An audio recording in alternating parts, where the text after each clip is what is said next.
there came a day where I picked up the pen and I realized that I had the power to create a great story. Now, when you write a book, where do you start?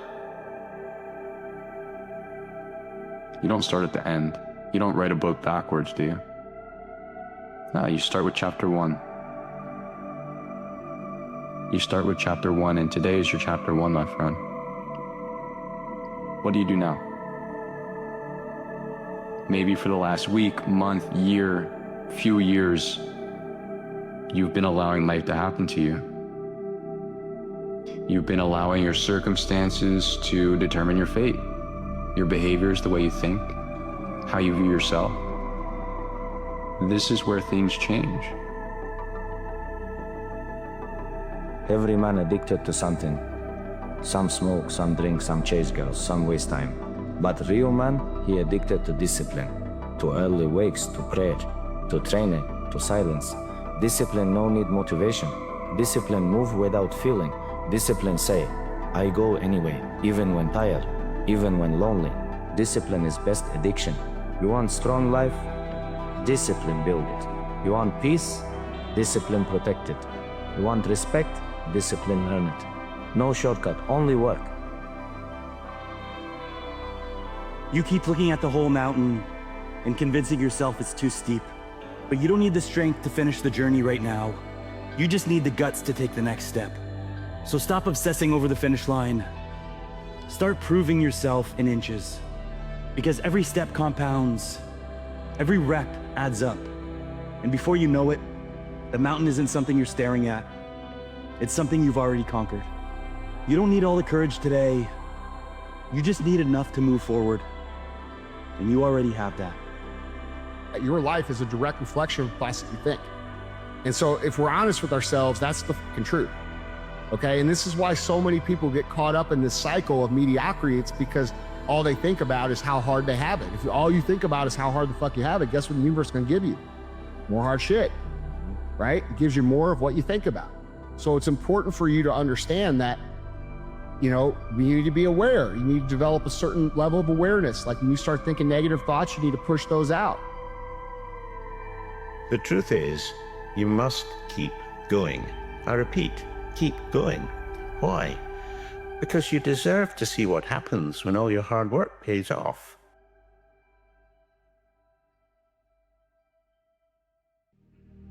I've been asking myself, why can't I change?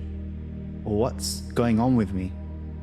Why can't I be like the others around me who work hard, who are dedicated? And here I am. I spend my whole evening procrastinating and not doing anything I was supposed to do. And it really stresses me out because my dreams are so big, so wild that I'm dreaming about them constantly. I see so many other people living those dreams, but I keep holding myself back. I see other people living those dreams, and then I just think to myself, that should be me. That should be me. I'm so stuck, and I've been here for so long. If you can relate to what I've just said, I myself used to spend so much time wishing and thinking about why am I not further ahead? Wondering, why am I not getting the same results that all of these other people are getting? Why am I running so hard but not getting the same results? Only moving at snail speed in comparison to these other successes that I see. Have you ever wondered or asked yourself, when's it going to be my time, my moment, to shine and get the credit that I truly deserve? What are they doing that I'm not? Now here's the thing, there's going to be hard, tough days with difficult choices ahead. You may battle the same demons in your mind or even your life many times. Different level, same devil. But this comparison game that you're playing, it has to stop. If you want to compare yourself to anything or to anyone, you know what I'm about to say. Compare yourself to where you are and where you were. your past self measured against your current self. What's the difference? Life isn't about finding yourself, especially when measured against the filtered feeds of other people far off in the distance. Your life is exactly that, your life. A journey of continually and honestly pursuing your best self. Act based on that future form of you that you wish to realize and form before you. Build those daily disciplines to develop your own fulfillment based on your agenda, not anyone else's. Stop comparing your seeds to someone else's fruits. Because after all, every seed is different, and every environment and the soil it's planted upon is different. You still have time, but my friend, you have got to stop looking at the outside and start looking, working, developing on the inside. So I tell you, look not ahead, but within, at your inner compass, at your inner guide. And where does it guide you? What resources do you have available to you? What skills do you have? And what skills do you need? Whose support can you genuinely call upon? And what's the easiest step that you can take from where you are to the dream of where you would like to be? What is that first step?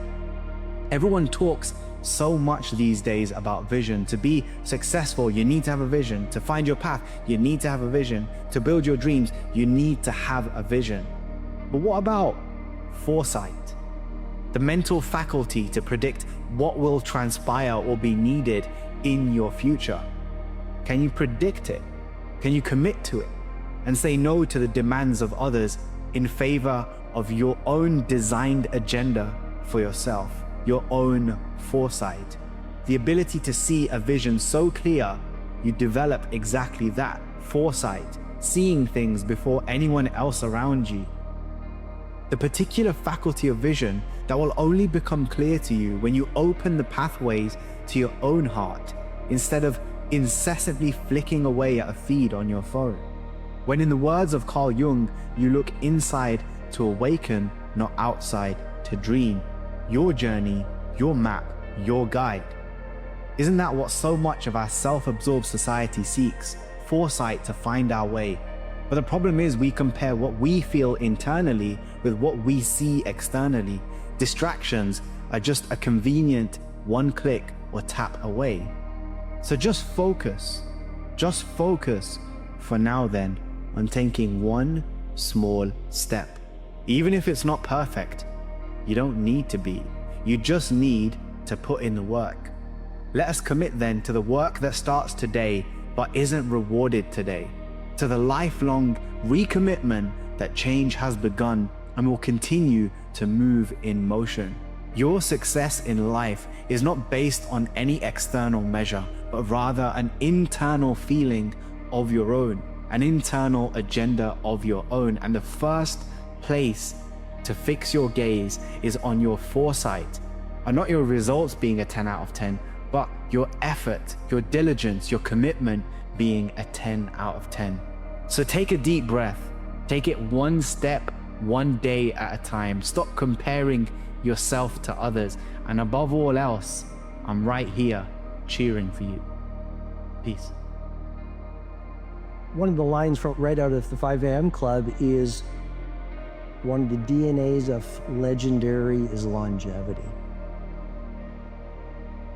Before the sun rises is the time of least distraction. Before the sun rises, where you can build intimacy and fluency with what you want to stand for in your day. Before the sun rises, the luxury and tranquility of the early morning hours, you can do that deep inner work that will allow you to go out in the world and play at your best. When your only metric of your self-worth is something that's so non-important for your self-worth, which is money. Money is ultimately an ancillary effect of living a good, healthy life. At the end of the day, I say, today, what did I do to work on my physical health? Did I eat well, move well, sleep well, 8 hours? Emotional health, am I good with the relationships around me and my friends, and am I removing toxic people from my life? Emotional health is very important. And then creative health, exercise, what I call the idea muscle. So I take a pad and I write 10 ideas down every single day. And for me, like the minute I feel some sort of anger, some sort of jealousy, some sort of frustration, most of the time I go, oh, you're getting mad, that's your ego. You're getting emotional about this. Take a step back and listen to what the other person's saying. Take a step back and try and see it from their perspective. Take a step back and try and understand what they're trying to say. It's not just out of the comfort zones. It's to change your reality. Okay, your reality is different than my reality. And your followers' realities are all different. But it's to change your reality. And to make yourself accountable, that's not just getting outside your comfort zone, making yourself accountable, okay? Not just accountable, not accountable to somebody else, accountable to you, yourself. Because that's the ultimately, that's the only person you should be accountable to, is yourself. And we grow up that we don't hold ourselves accountable enough. We just don't. We've learned to come up with reasons why we can't do this, reasons why it's okay not to do this, reasons why you didn't follow up on con, reasons why I told the guy I'd get back to him by Wednesday, it's now Friday. One should never confuse kindness with weakness, ever. Because just because a person's kind or wonderful or loving or patient or tolerant doesn't mean their cup not runneth over. That what I'm trying to do is keep a boat floating and they're trying to sink it. I have no tolerance for that. So you can keep your sentient, if you will, concepts about yourself, but at the same time, you have to be strong enough to, otherwise you will fold. What we are is just an aggregation of what we choose to value in this world. If I value money more than anything else, that will come to define me through my actions, my behaviors, what I invest my time and attention into. If I value family, that will define who I am, because everything else will flow from that. What I'm able to do is if I want something, I go into the future in my brain, which is powerful, and I visualize exactly what I want. So I'm there, I'm in my future. And then I think about every single thing I need to do to make that happen, and every single thing that could stop that from happening and what I need to avoid. And I go right back, just in the future, thinking about watching myself on my television network. So because I do that, that means I have to think what would be the worst case scenario, and then I have to think what would be the best case scenario. And then I eliminate every single thing that I think could happen, which I call art detecting.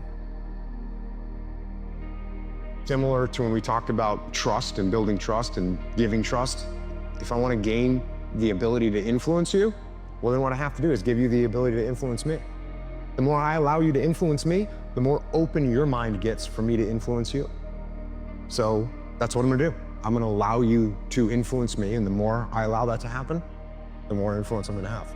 So when you wanna earn respect, give respect. When you wanna earn influence, give influence. When you wanna earn trust, give trust. All those three are related. I just fixed my mind to just say, like, what's for me is for me.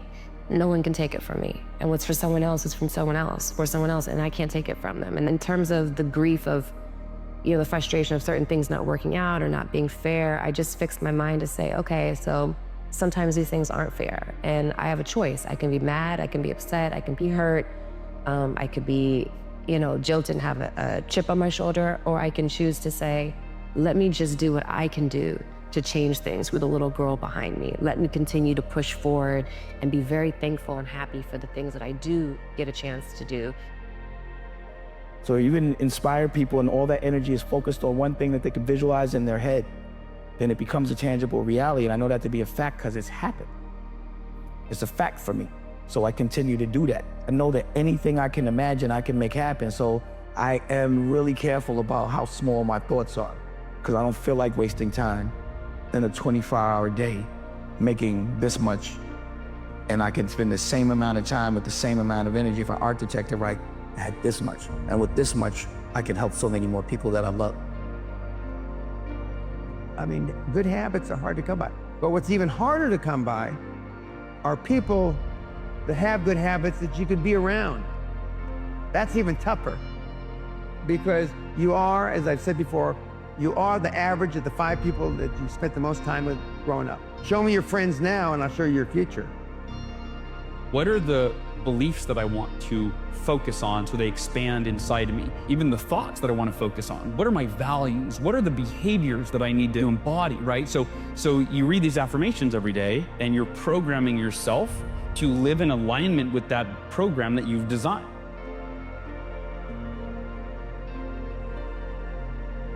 Understanding why. That's why I think therapy is so freaking powerful. It's not that time that you sit in the chair with someone and cry about all the things. It's that moment where you're like, oh my gosh, that's why. If you know why, you can learn how to navigate around something. But I think if you don't know the core of the problem, you can't move past it.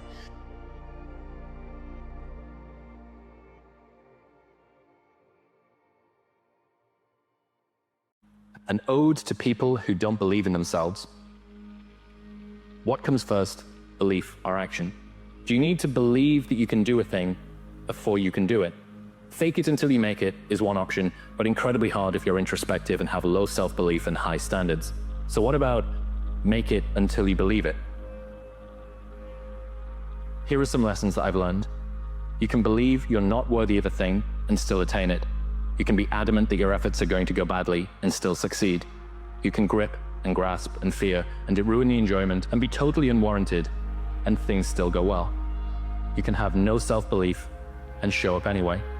You can want more for yourself without knowing exactly what that looks like.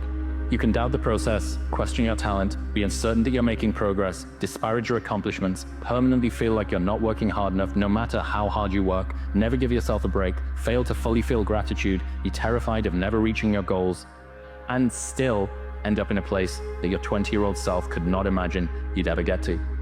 Self-belief is overrated. Generate evidence. Now you're starting to believe yourself. You're starting to believe that inner voice. You're starting to believe in your actions. You're starting to believe in who you are. You're starting to believe in your words. You're starting to believe in your dreams. You're starting to believe in your thoughts. You're starting to believe in your actions. So what happens after that? What's the next step? Doubt. Listen. Believing.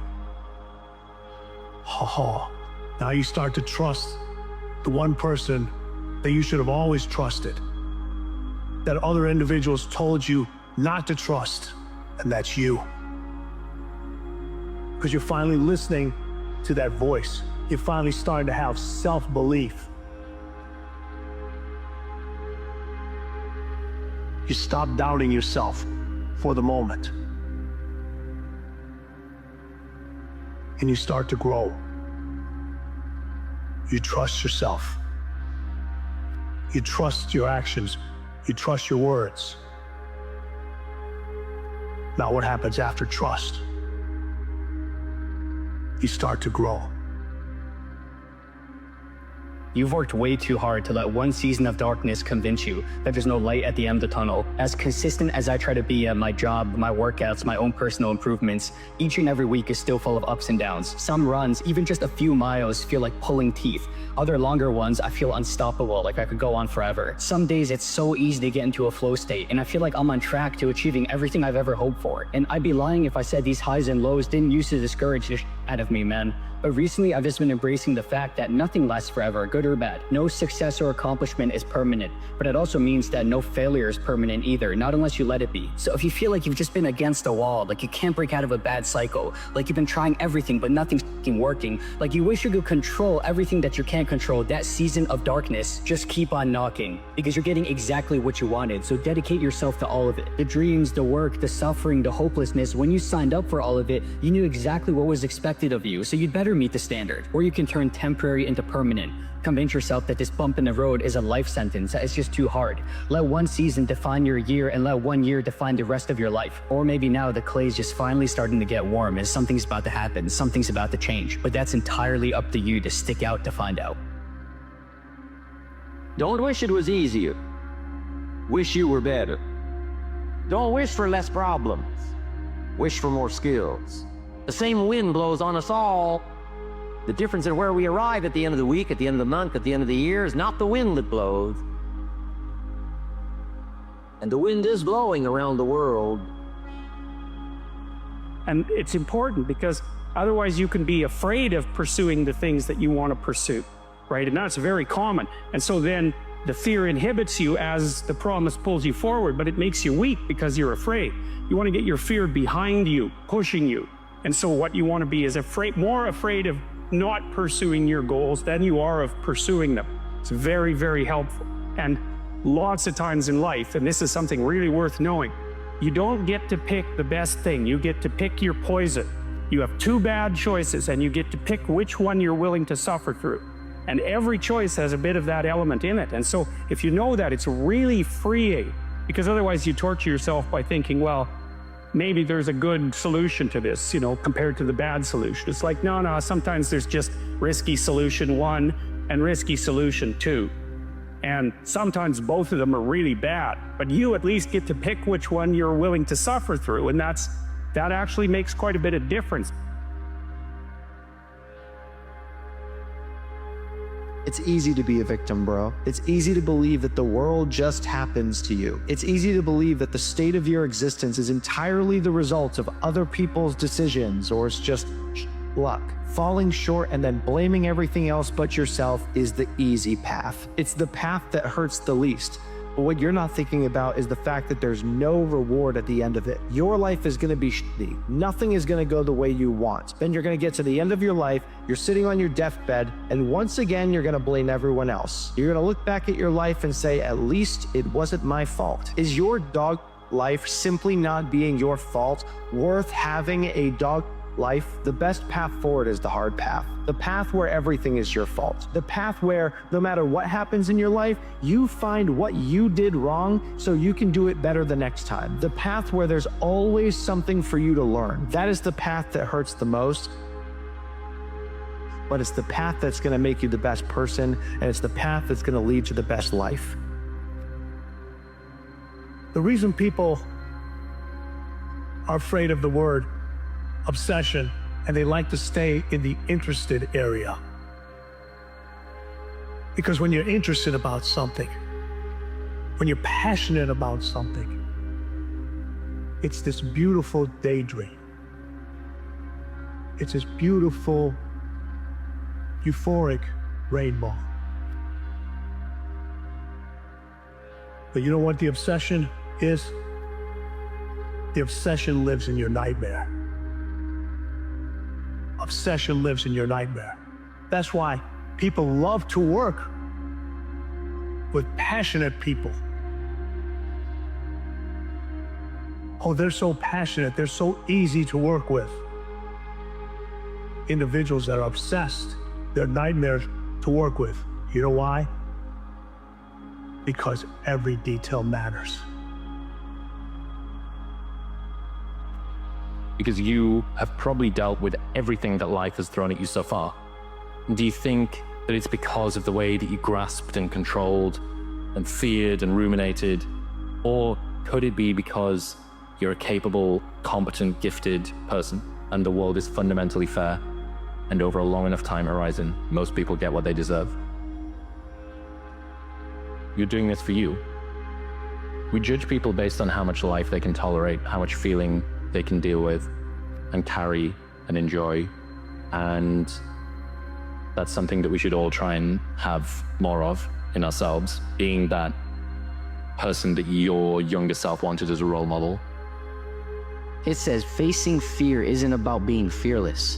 It's about being brave enough to move forward despite the feeling. That's what courage is. Courage is not the absence of fear. It's deciding to do it afraid, right? We look at these people, man, they're so courageous. They have the same emotion that you have. They're just deciding to act through it rather than allow the emotion to stop them from moving. Go into the unknown, because you already know what you know. And that's not enough unless you think you're enough. And if you're not enough and you don't think you're enough, then you have to go where you haven't been. You can't make yourself interested in something. Interest manifests itself and grips you, that's a whole different thing. And so what is it that's gripping you? And how do you conceptualize that? Is that a divine power? Well, it's divine as far as you're concerned because it grips you and you can't do anything about it. And so there's a calling in you towards what you're compelled by and what you're interested in. And sometimes that might be very dark and sometimes not, but you're compelled forward by your interest. And so the idea that what moves you away from your country, this house, and the comforts of your childhood home is something that's beyond you and that you listen to and hearken to. That's exactly right. If you do not listen to that thing that beckons you forward, you will pay for it like you cannot possibly imagine. You'll have everything that's terrible about life in your life and nothing about it that's good. And worse, you'll know that it was your fault and that you squandered what you could have had. Fear and doubt, not to say. How many times have you felt pressure and how alive you felt underneath that pressure? When pressure was a privilege, when it excited you, that's fear. Fear is about the pressure. It's about embracing the pressure. It's about wanting the pressure. It's about not allowing the pressure to get to you, but to propel you. You thrive on it. You look for it. You can't live without it. And what does doubt do in pressure situations? You panic. You panic. Fear is an ally. Doubt is an enemy that you created. So one of my favorite quotes that I try to live by each day is, "A man who procrastinates his choosing will inevitably have his choice made for him by circumstance." Because the only thing we ever have on our side is the time we choose to take advantage of right now. The opportunities of possibility in front of us at this very moment that only require a down payment of today's effort, which honestly isn't even as big of a cost as it seems, considering how good you'll always feel knowing that you give a shit about yourself by actually trying today. So I'd rather do all the hard now. If it means I have to run further, lift harder, work longer hours, day in, day out, it's not easy, I get it. But that's the whole fucking point. Because it's a smaller price you have to be willing to pay today to avoid a life sentence of questions you'll never be able to answer because you kept intentionally putting things off even when you knew your future self would hate you for it. If you keep skipping out on your daily opportunities, which are honestly the greatest ones you'll ever have in your life, don't ever let yourself be just a default decision from never doing anything that makes you feel worthwhile.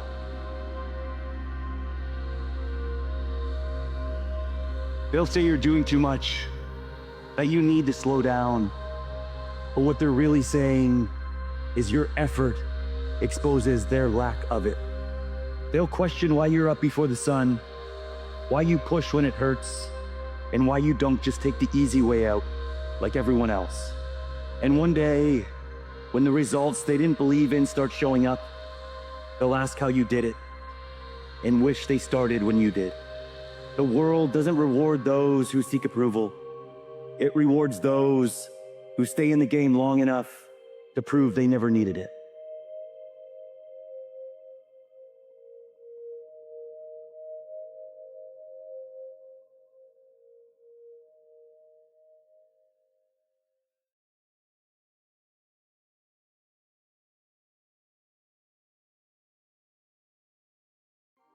What would you do if the unthinkable happens to you? What would you do? If you had an accident, or you lost your job, or you were laid off, or you became ill, how would you provide for yourself? That life is about today. Living today. That whatever I want to do, I do it right now. So whatever you want to do, whatever idea that you have, the longer that you're sitting on that idea, you're either creating or you are disintegrating. If you're not using it, your skills are diminishing every day. And there goes a second. There goes another second. And life is happening right now.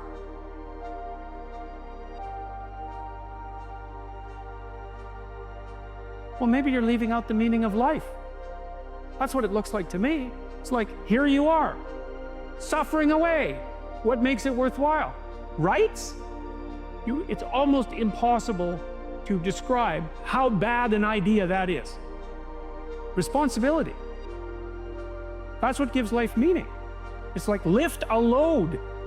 Then you can tolerate yourself, right? Because look you're useless, easily hurt, easily killed. Why should you have any self-respect? That's the story of the fall. Pick something up and carry it. Make it heavy enough so that you can think, yeah, well, useless as I am, at least I could move that from there to there. I made this person by diving into the insecurities that life gave me. Because now they're yours. They're yours to own. If you're not smart, call yourself dumb. It's okay, because you are. But take that not as you putting yourself down. If you're fat, call yourself fat. I used to be 300 pounds. We want to talk so soft to us, so we're looking for that recovery day. And that recovery day is everything in your life. Everything in your life is a recovery day. We're looking for it. It's not coming. It's not coming. Everybody wants to get to a place. Very few are willing to sacrifice to get there. Everybody wants something, and very few people are executing to go there. The amount of people whose actions match to the ambition coming out of their mouth is very low.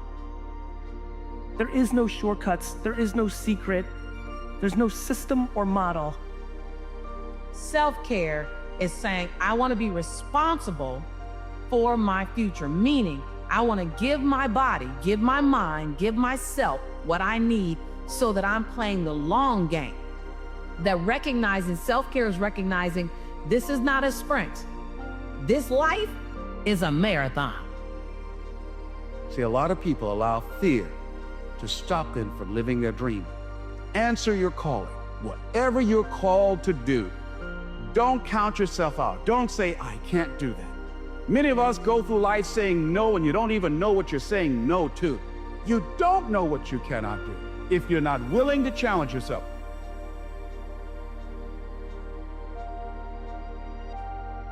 Daily. So trust, self-love is the soil in which you plant future contribution seeds in. And then daily grind is the light and the water required to be of some use and some possibility for those of us witnessing your life. Don't mistake complacency with self-love. Self-love says, I'm whole and complete and enough with where I start, but hold me accountable to where I'm going. And I don't like using the word easy, but I'm gonna say it has never been easier to make $100,000 a year because of this. The problem is everybody thinks you have to make $1 billion. And the problem is nobody has humility to live a $100,000 lifestyle. I think we have to change the conversation in our society. Not in Southeast Asia, not in America. 7 billion people need to change the conversation of what success looks like. It is not to make $1 billion. It is to actually wake up in the morning and be in a good mood. What's your highest value? Right? It's the star. It's like, okay, what are you aiming for? You can decide, man. But there's some criteria. It should be good for you. I mean, there's constraints on what you should regard as a value. But within those constraints, you have the choice. You have choice.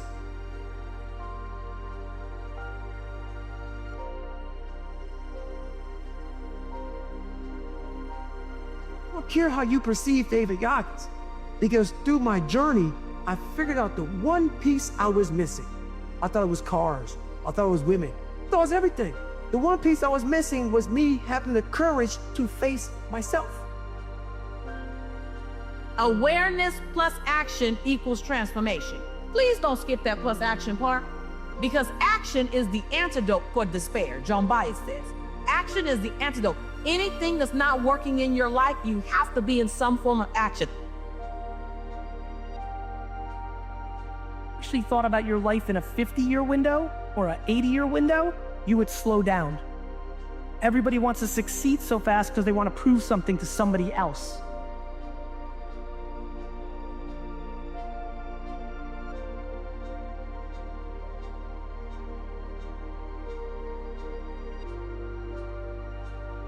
You develop your gifts. Your gifts will take you places that you'll never begin to imagine. life is suffering. Right, indisputable. What do you do about that? You voluntarily accept it and then strive to overcome the suffering that's a consequence of that. Whenever hardness comes, and you know what it is, it may be different for you than it is for me, but you go back to your insecurities. And then when you go back to your insecurities, you then look for comfort within those insecurities. Man, let me just tell you, if my life just belonged to me and I knew it to be so, I wouldn't have done half the things I've done. With all the discomfort it brought me, all the Pyrrhic victories, all the time lost, I have had to surrender the chill time, the bubble bath time, the time that I surrender so that my life could be of contribution. Man, your life doesn't belong to you. Your life belongs to those people who are going to cross your path. The major key to your taking charge of your destiny is you. It's you. And even though you might not have all the things going for you that you would like, you have the power within you as you begin to develop your consciousness, as you hold the vision of what it is that you want to do, as you decide to answer this small voice within you. Because as you respond to these thoughts that's telling you you ought to do this, the way will come, ideas will come to you. You will begin to attract things you need and things that you don't even know that you need right now. We look for our wife or our husband. We look for comfort. It's in those moments you must retrain your mind to think differently in help. You have one job in your life for you, to make what you think about life true. You want to be right about the life you see. So you're going to work hard to produce the life that you talk about in your mind.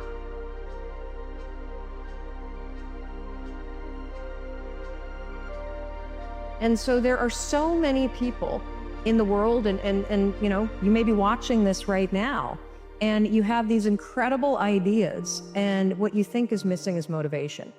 And that's not true. In my language, you all have the same purpose.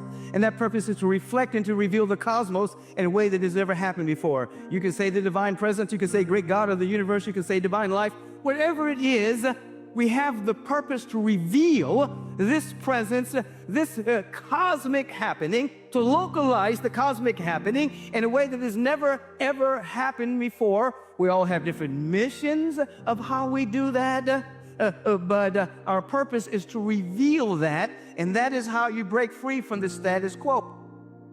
People always say, oh, haters motivate me. That line right there drives me insane. If negativity is your motivation, it's impossible to turn your ears off to the good and the bad, or to pick one or the other. You know, if you're listening to their negativity, you're also going to have big ears, we call it, to the compliments and the yes men. And the minute you're allowing someone else to control your day or control your motivation or control your wavelength of life, you set yourself up for failure.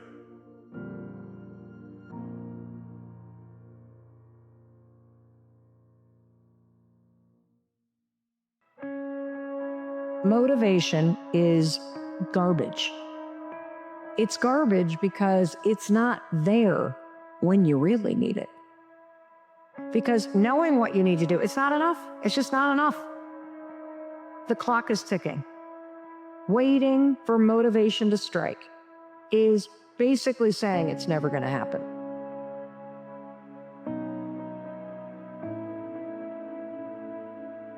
So most people try to create a new personal reality as the same personality, and it doesn't work. We literally have to become someone else. In other words, thoughts are the language of the brain, and feelings are the language of the body.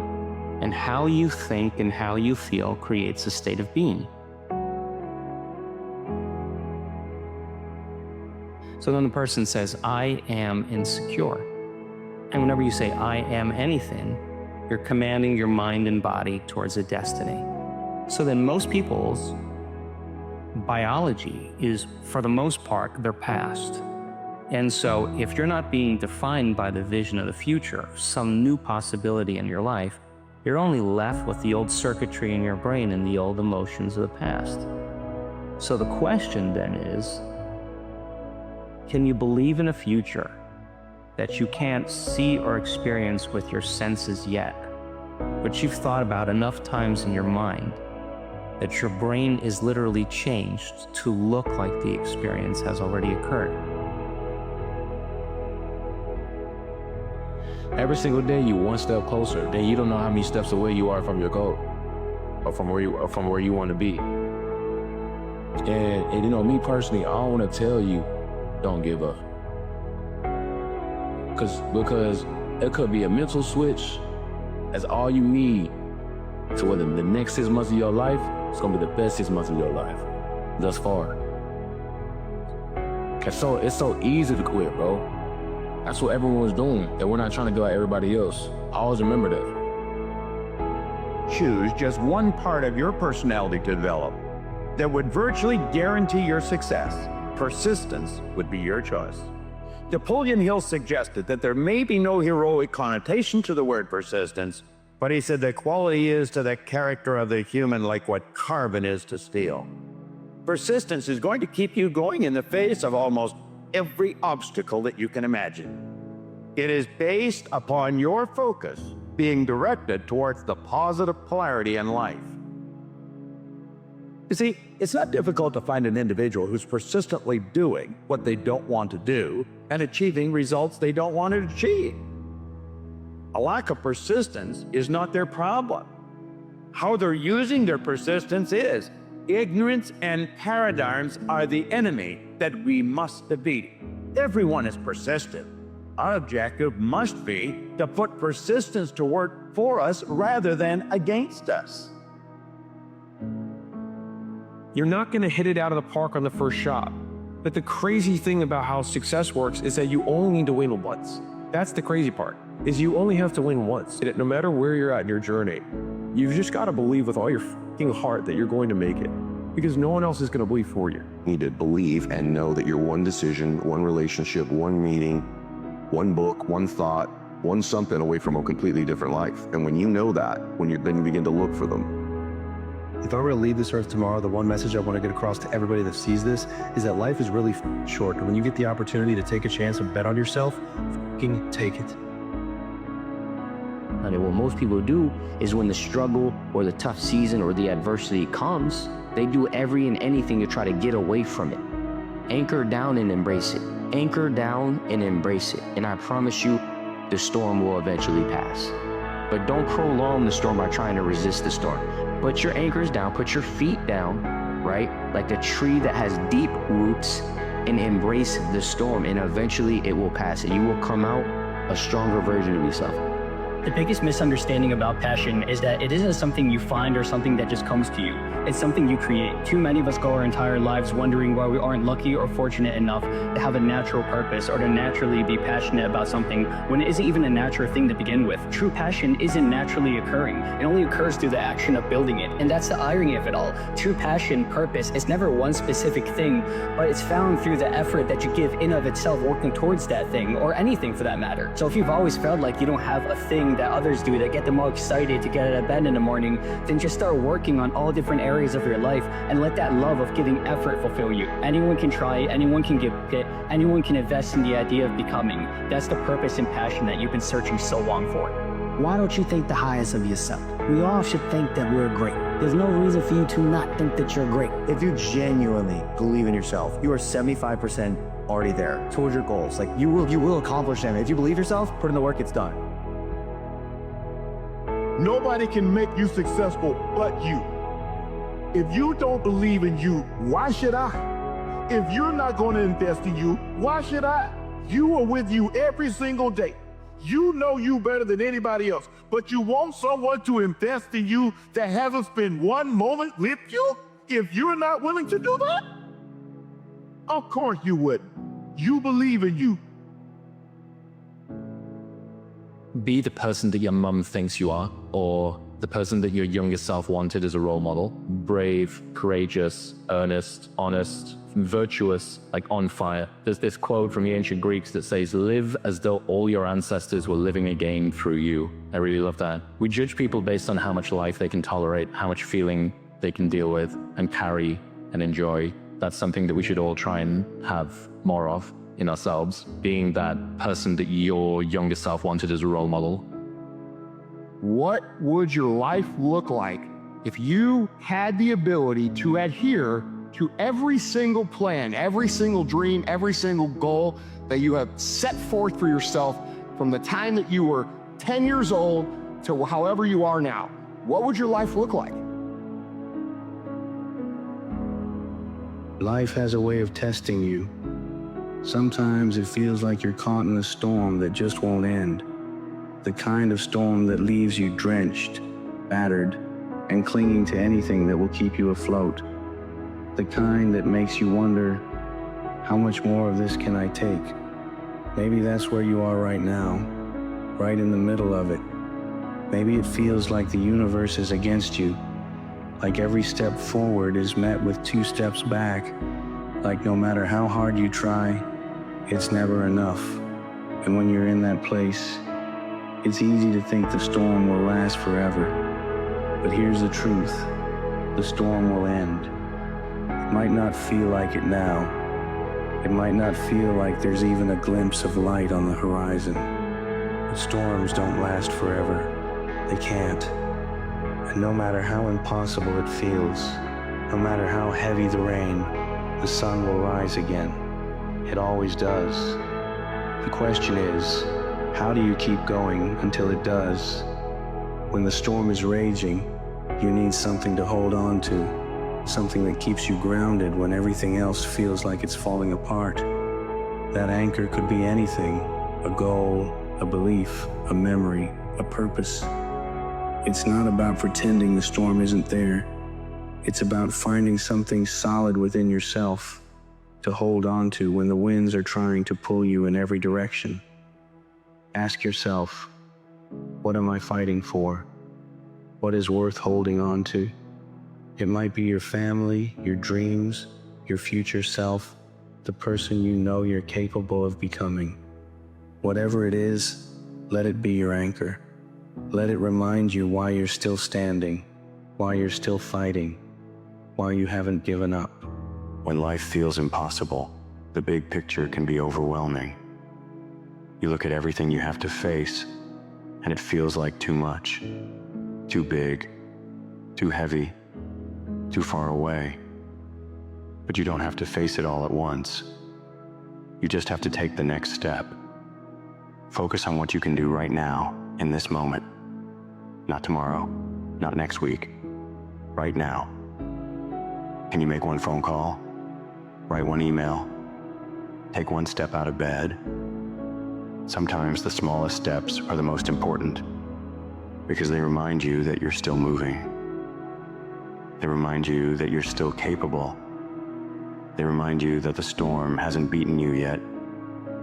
This isn't the first storm you faced.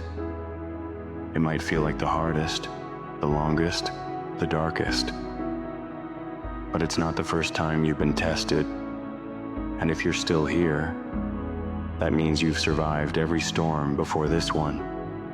Think back to those moments when you thought you couldn't go on, when the pain felt unbearable, when you doubted whether you had the strength to keep going. And yet, you did. You made it through. You're still standing. Let that be your proof. Proof that you're stronger than you think.